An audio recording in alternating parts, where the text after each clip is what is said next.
Shalom, saudara-saudara. Kita bersyukur hari ini boleh diberikan Tuhan kepada kita dan kita boleh menikmatinya. Renungan pagi ini terambil di dalam Ulangan pasal yang ke-20, ayat 16 sampai dengan ayat yang ke-18.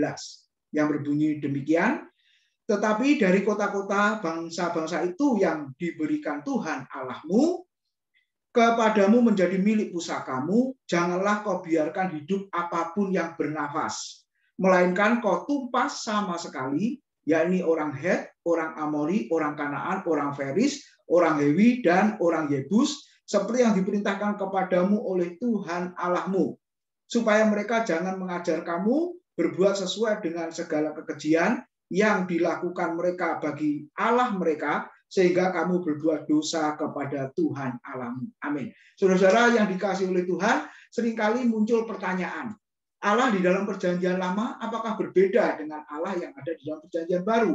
Kalau di dalam perjanjian lama, kita tadi membaca bahwa dia memerintahkan supaya menumpas, membunuh saudara-saudara bangsa-bangsa yang ada di Kanaan itu. Bukankah Allah yang seperti itu bertentangan dengan hukum yang pernah dia berikan, yaitu di dalam 10 hukum yang ke-6, jangan membunuh? Apakah Allah melakukan perintah, saudara, memberi aturan, lalu dia melanggarnya? Nah, kalau di dalam perjanjian baru, kita bisa melihat Tuhan Yesus sebagai sosok pribadi yang penuh kasih. Ketika ada yang berdosa, lalu diperhadapkan kepada dia, Tuhan Yesus tidak membunuh, tidak menghukum, Bapak Ibu Saudara, tetapi mengampuni dosa-dosa dari orang yang seperti itu. Nah, Bapak Ibu, mari kita lihat.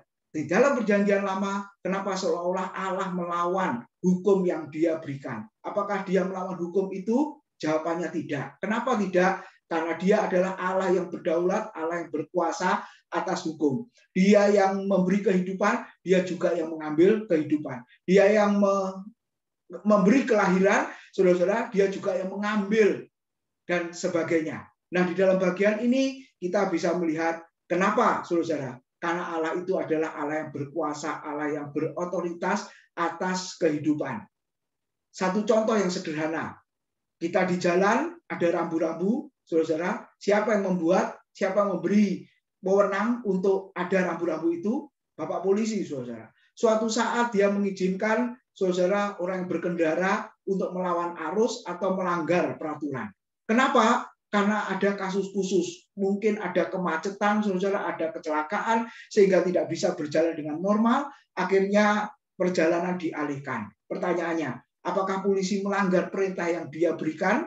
Jawabannya tidak. Kenapa? Karena dia berotoritas, karena dia berkuasa, dan dia tetap memakai baju seragamnya, sehingga dia punya wewenang, dia punya otoritas, dan kita mentaatinya. Demikian juga, saudara, dengan Allah kita. Karena kasus tertentu, karena kasus khusus, Bapak Ibu Saudara, maka dia melakukannya.